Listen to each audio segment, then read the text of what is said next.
The universe tore itself apart around him. One moment, Kalen was strapped into the survey vessel's chair, his knuckles white on the armrests as alarms blared and red light strobed across the cabin. The next, there was only the deafening shriek of rending metal and the sickening spin of a ship dying under his body. The last thing he remembered before the final concussive blast was the navigator's laughter, 5 minutes ago, already a ghost. Then darkness swallowed him whole. When Kalen's eyes finally cracked open, silence roared louder than the chaos that had knocked him out. His ribs screamed with every breath, but he was alive. The straps of the escape pod dug into his shoulders as he fumbled free. The cabin was a ruin, screens shattered, wires sparking, the air heavy with burnt plastic. Emergency lighting flickered a jaundiced glow across his battered body. He was alone. The viewport was fractured into a spiderweb of cracks. Beyond it lay an alien world. Suffocating green, vines and titanic trees pressing in as if eager to reclaim this fallen scrap of technology. Training kicked in, shoving back panic. Kalen inventoried what he could salvage: medkit, sidearm, water purifier, 3 ration bars, and forced the hatch open. The jungle hit him like a wall. The air was thick with moisture and decay, alive with the drone of insects large enough to rattle branches. The canopy blotted out most of the sky, dripping warm rain in steady streams. Every sound, the crash of distant foliage, the guttural calls of unseen beasts, kept his hand close to his weapon. He was trespassing in a realm that had never known humans. Water came first. He followed a slope until he found the trickle of a stream breaking through into a small clearing. Relief washed over him as he knelt, purifier in hand. But the silence was wrong. Too complete. The jungle had gone still. Kalen's hand froze halfway to his sidearm. Across the stream, crouched low, was a figure that defied any zoological chart he'd ever seen. She was humanoid, her build lithe yet powerful, every line of muscle honed like a predator's. Her skin shimmered a rich violet hue, marked with faint darker swirls that caught the weak light. From her head fell a thick mane of red hair, bound back with what looked like woven fibers. Her ears, pointed and twitching like a feline's, swiveled toward him, tracking every breath. Her clothing was less clothing than armor, a patchwork of bone and organic plating, leaving much of her physique bare. A long tail lashed slowly behind her, heavy with tension. And her eyes, golden, molten, alive with hunger, pinned him where he stood. Not the hunger of starvation. A different, more primal claim. She bared sharp ivory teeth, the growl that followed low and resonant in his chest. She was a huntress, and he was prey trespassing in her domain. Kalen raised his hands slowly, palms open. He prayed universal gestures meant anything here. She tilted her head, confusion flickering across her feral gaze. But she did not back down. She stepped into the stream, the water swirling around her calves, golden eyes locked onto his. The attack came not from her. The ground to his right erupted as a plated beast burst forth, 6 scythe-like legs driving it forward. It hurtled toward the violet-skinned huntress, aiming to tear into her flank. Another, smaller creature darted from behind, completing the ambush. Kalen moved without thought. His sidearm barked, energy searing into the joint of the smaller creature's foremost leg. It collapsed in a screeching heap, buying her the instant she needed. She spun, snarling, meeting the main attacker head-on. What followed was a blur. She twisted impossibly, redirecting its momentum into the trunk of a tree that shuddered with the impact. Then she was on it. Claws tearing into armored gaps, fangs sinking deep. The beast convulsed, bled, and stilled. The clearing fell silent again, save for ragged breathing. The purple-skinned warrior rose, chest heaving, her body spattered in dark blood. Her golden gaze found him. The hunger was still there, but layered now with something else, recognition. Respect. Kalen holstered his weapon slowly. He gave a nod, small but deliberate. We are both survivors now. She didn't approach, but she didn't leave either. She watched him purify water, restless, her tail lashing harder as the sky darkened and thunder rolled across the horizon. When the first drops of heavy rain fell, she made a chuffing sound, tilted her head, and slipped into the jungle without a backward glance. The command was clear: follow, or be left to the storm. Kaelin followed. The downpour turned the forest into a mire, lightning splitting the canopy overhead. She led him with uncanny grace through the labyrinth of roots and vines to a narrow fissure in a rock wall. A cave. Shelter. Inside, the storm roared against stone, the air thick and close. The warrior, this alien, this predator, settled against the far wall, golden eyes fixed on him. Her chest rose and fell in quick, shallow rhythm. The scent of her, musky, earthy, charged with something deeply primal, filled the air. Kaelin sat opposite, back against the stone. He understood the look in her eyes now, clearer than before. It wasn't just threat. It wasn't just curiosity. It was instinct, something deeper, harder to resist. And for the moment, it was aimed squarely at him. He reached into his pack, unwrapped a ration bar, and broke it in half. Wordless, he offered one piece across the cave. Her tail stilled. She stared at the food, then at him. And for the first time, something shifted. A fragile thread of understanding wove itself between them in the dark. The storm raged all night, battering the stone outside their shelter with sheets of water that made the world feel drowned. Inside, every drop that splashed into the cave seemed amplified, a rhythm that mingled with the sound of the warrior's breathing. Kaelin stayed alert, exhaustion clawing at him, yet the weight of her gaze kept him from surrendering to sleep. She was a coiled spring, a creature shaped by instinct and something fiercer than mere survival. Her violet skin gleamed with the damp sheen of rainwater, her red hair clinging to her shoulders. She never looked away, never released him from that golden stare. And yet, she didn't strike. She didn't drive him out. Instead, she stayed close, her presence both threat and shield. Kaelin slowly shifted his pack, making deliberate movements so as not to provoke her. He pulled out the remaining piece of the ration bar and set it between them on the cold stone.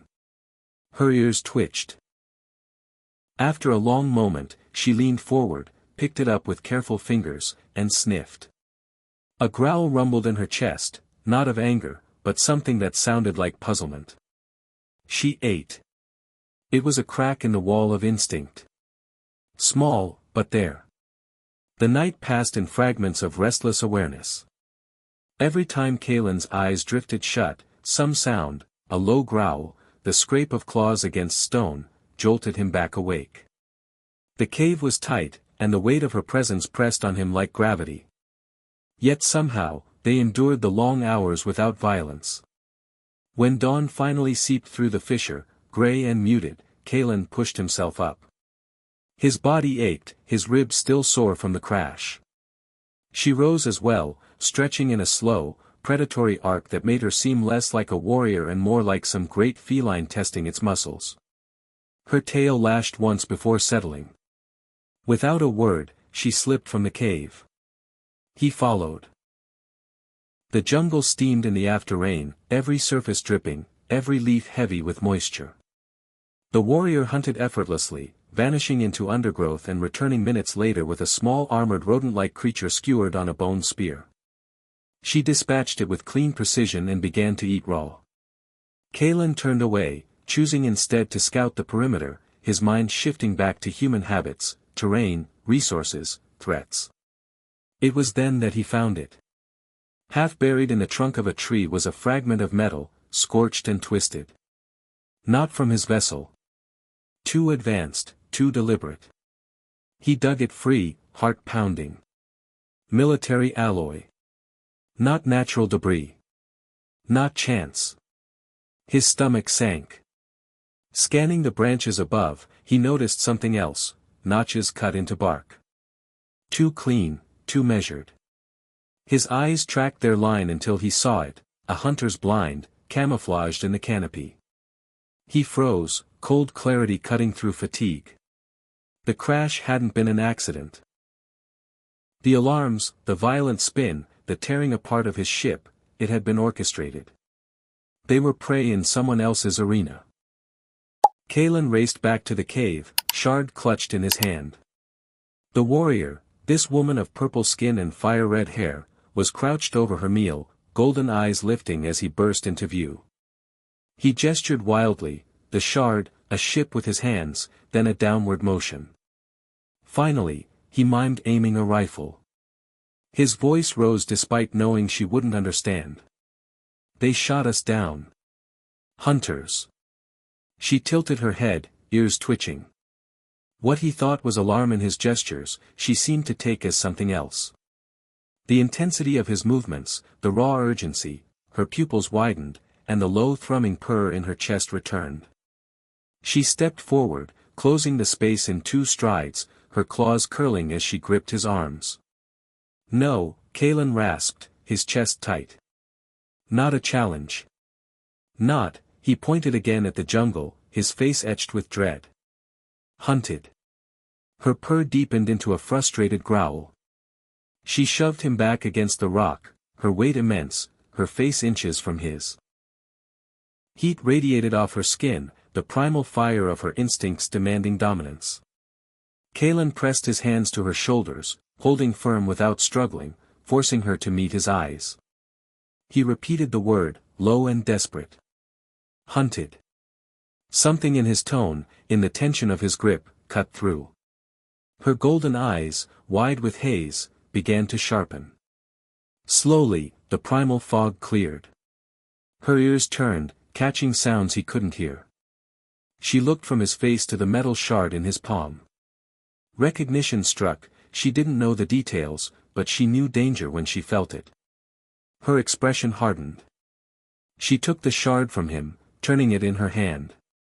Then she looked back into the jungle, shoulders squaring, tail flicking with controlled tension. They were no longer predator and prey. They were hunted, together. Kalen led her to the crash site he had avoided until now. The sight of the shattered hull was like a knife twisting in his gut. Friends, comrades, all gone. The trees loomed over the wreck like grave markers. The evidence was everywhere, scorch marks, clean burns from plasma fire. No malfunction. No random accident.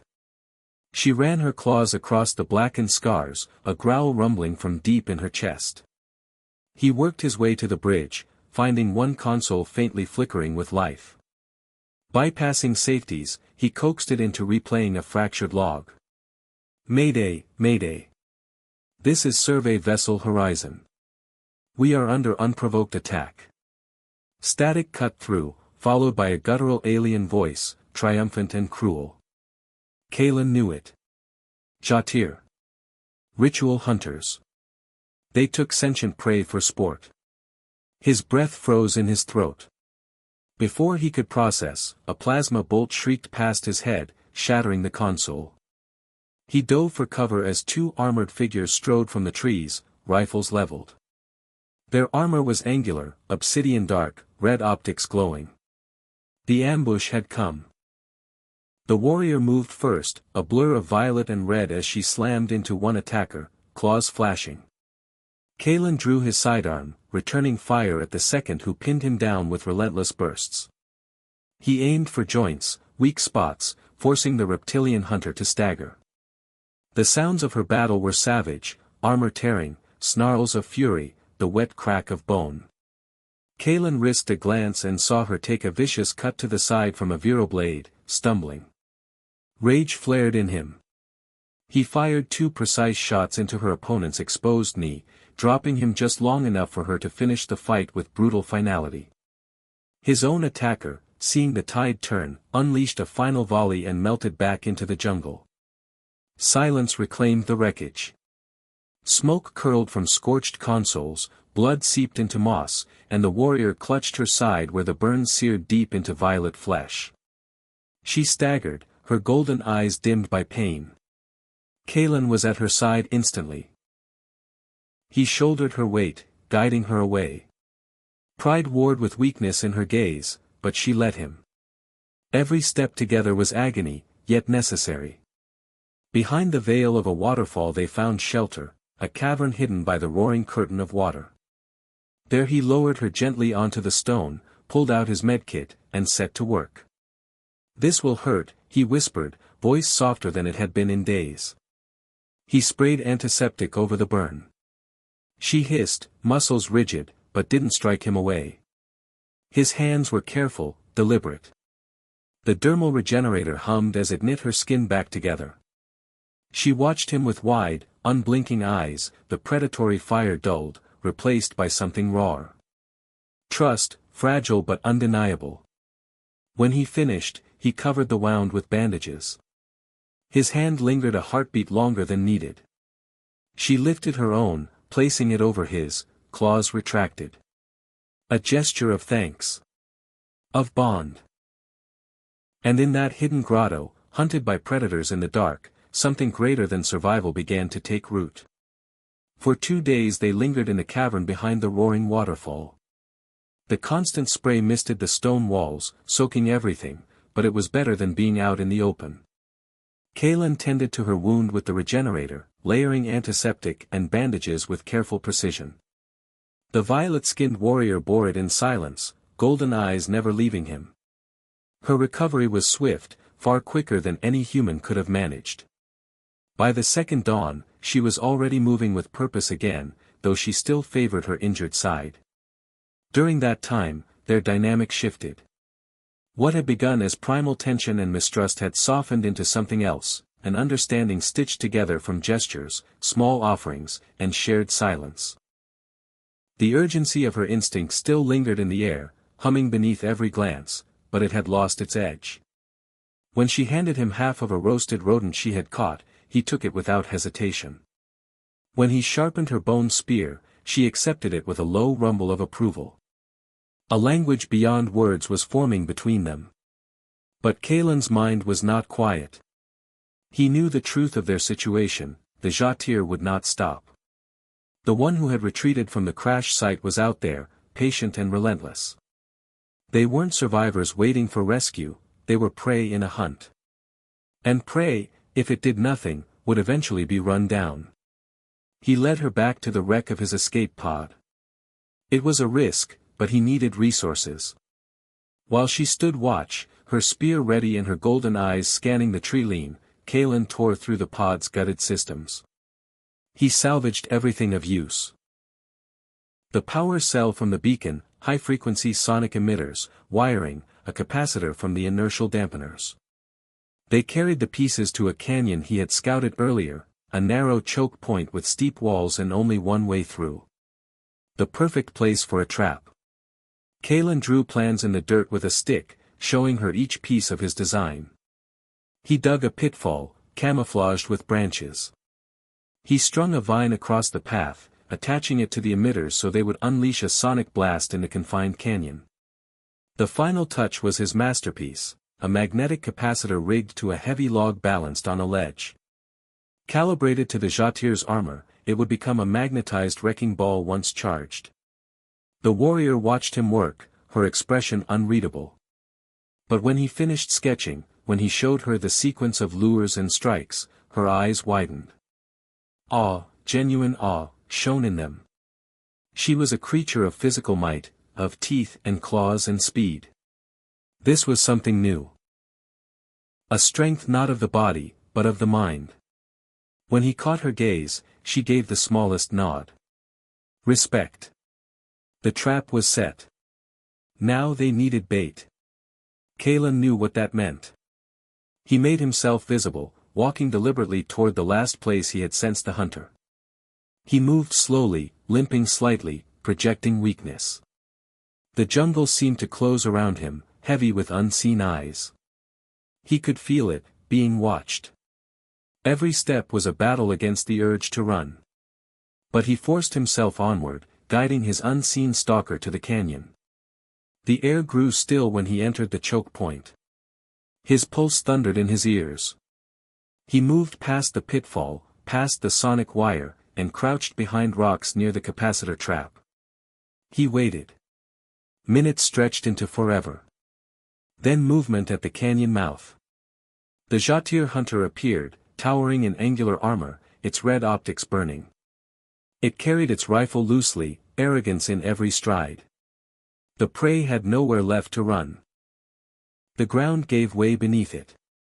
With a guttural snarl, it fell into the pit, but leapt free almost instantly, furious.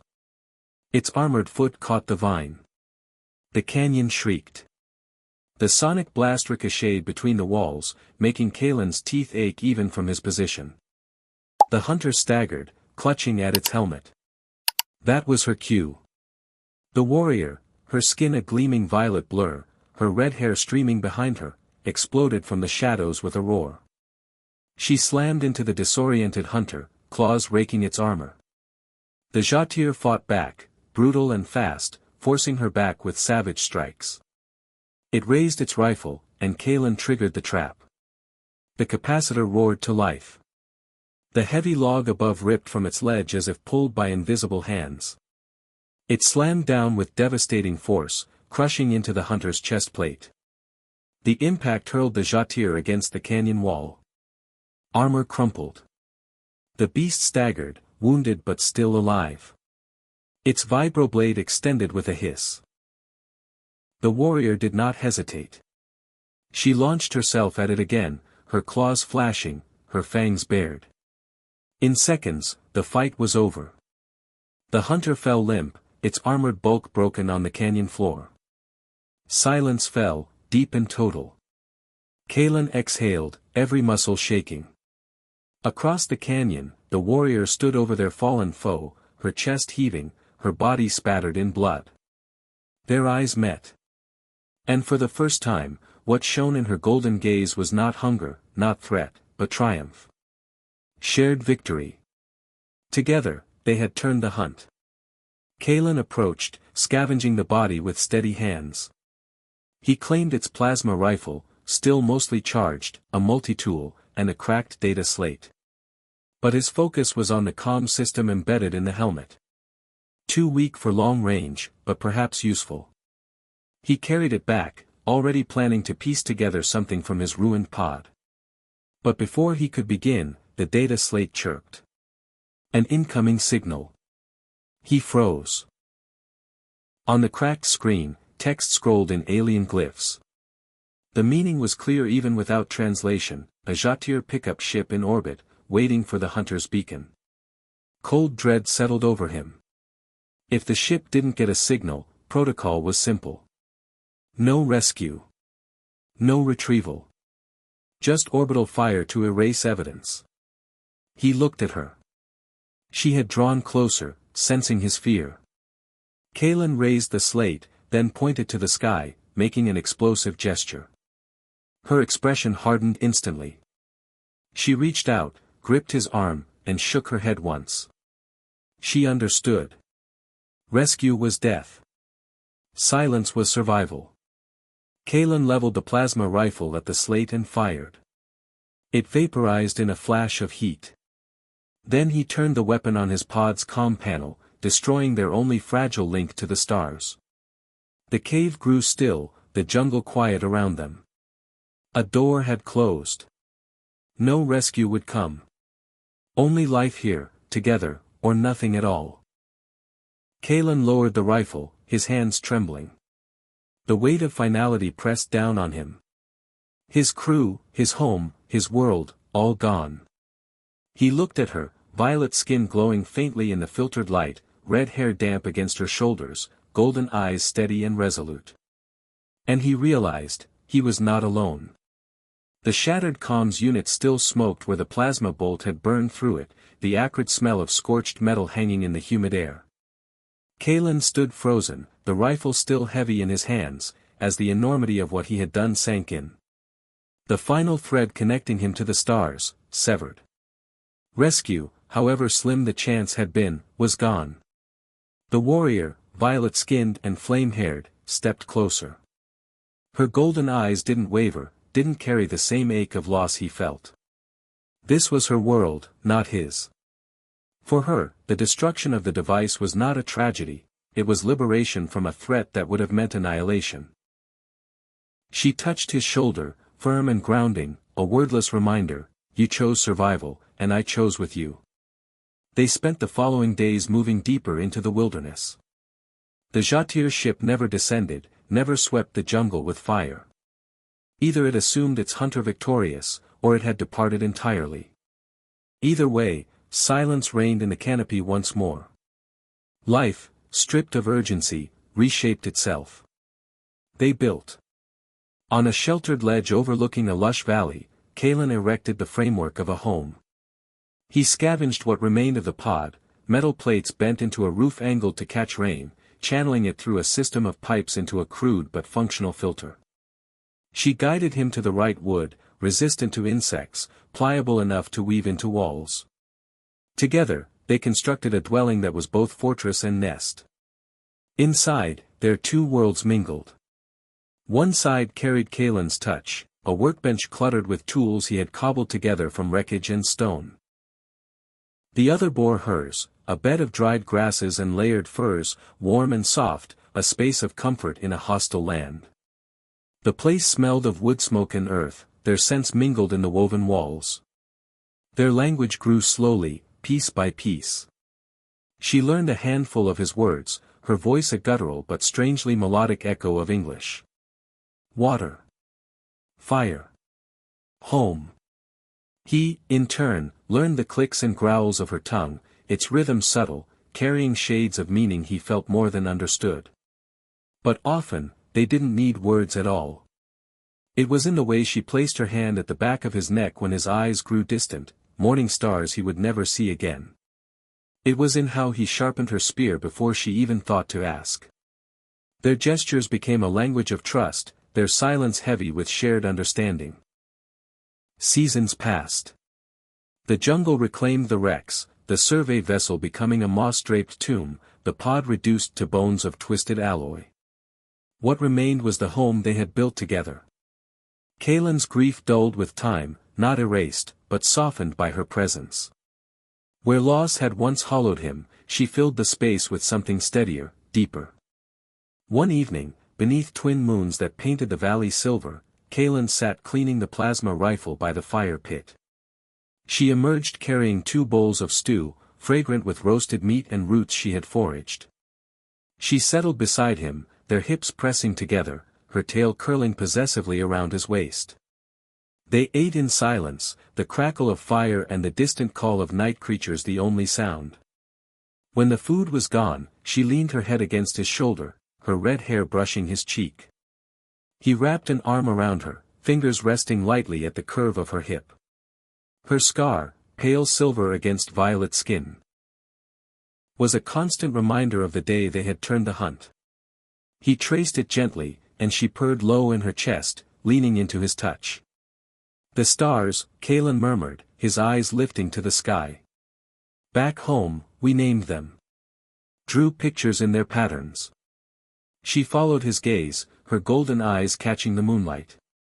Names, she echoed, testing the sound. Yes. Stories, he said softly, pointing at the constellations only he could frame. That line of 3, on Earth, we called him Orion, the hunter. And that bright one there was the North Star. It guided travelers home. A shadow of melancholy crept across his face. But she reached up, her fingers on his jaw, turning his gaze back to hers. This, she said, tapping his chest, then her own. Home. The word, broken and accented, carried all the weight of truth. His grief eased, dissolved in the firelight of her loyalty, her fierce devotion.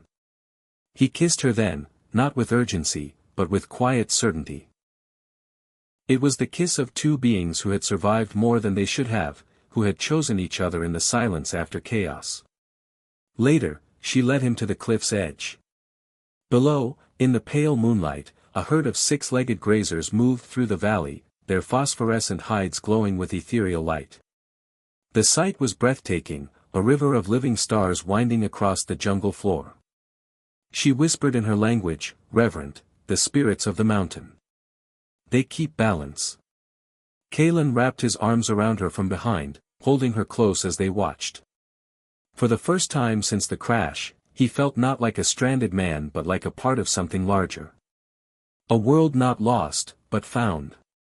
Days blurred into years. Their home grew stronger, layered with memories, tools refined, walls reinforced, stories etched into the silence between them. Kalen no longer counted time in days since the crash, but in seasons of rain and bloom, in the rhythm of survival turned into life. They were no longer the hunted. No longer prey. Not even outsiders. They were something new, partners, equals, a tribe of two in a world they had claimed. Kalen looked at her, the fierce warrior with violet skin and red hair blazing like a banner against the alien sky, and knew with quiet certainty, he was no longer lost. He was home. And that's where Kalen's story rests, not in the wreckage of a fallen ship, but in the steady heartbeat of a life remade. What began as terror in an alien jungle transformed into something far more enduring, a partnership forged in blood, fire, and fragile understanding. He had been a man broken by loss, stranded and hunted. She had been a huntress driven by instinct, seeing him first as prey, then as challenge, and finally as partner. Together, they rewrote the hunt. The galaxy beyond would never know of their story. No records, no signals, no reports would carry the tale of the human who chose survival over rescue, or the warrior who chose loyalty over solitude. But maybe that was how it needed to be. Their world was no longer measured by star charts and military logs, it was measured in seasons, in the growth of woven walls, in the slow strengthening of bonds deeper than words. Perhaps Kalen would always remember the constellations of his youth, names whispered to the stars that would never hear him again. Yet when he stood beside her, watching the glowing herds pass through the valley in sacred silence, he knew he had found something better than the past. He had found belonging. If you've stayed with me through this journey, through the crash and the storm, the hunters and the traps, through survival transforming into home, thank you. Stories like these remind us that even in the darkest moments, connection can spark where least expected, and sometimes being stranded is the only way to truly be found. If you enjoyed this tale, make sure to subscribe to the channel, drop a like, and share it with friends who love epic survival sci-fi. Your support helps keep these stories alive and growing. Until next time, stay curious, stay human, and keep watching the stars.